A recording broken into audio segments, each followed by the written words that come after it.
একদিন এক ইহুদি একদল মুসলমানের সামনে দাঁড়িয়ে বললেন, আপনাদের ইসলাম যদি সত্য ধর্ম হয়ে থাকে, আমার ৩টি প্রশ্নের উত্তর দিতে পারলে আমি মুসলমান হব।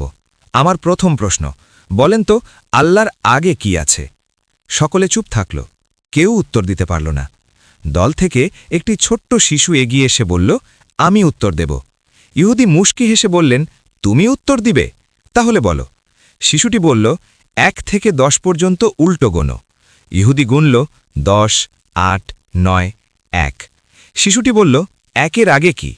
ইহুদি বললেন, ১-এর আগে তো কিছু নেই। শিশুটি বলল, ১-এর আগে যদি কিছু না থাকে তাহলে আল্লাহর আগে কোনো কিছু নেই, তিনি একক এবং অদ্বিতীয়। ইহুদি বললেন, আমার দ্বিতীয় প্রশ্ন, আল্লাহ এখন কোন দিকে তাকিয়ে আছেন?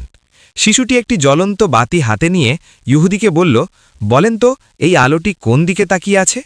ইহুদি বললেন, এ তো সব দিকে আলো ছড়াচ্ছে।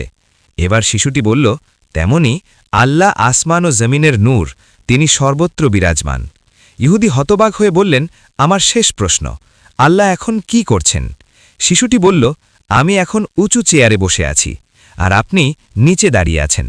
আল্লাহ আমার মতো ছোট্ট শিশুকে আজ উচ্চ আসনে রেখেছেন, আর আপনাকে রেখেছেন নিচুতে।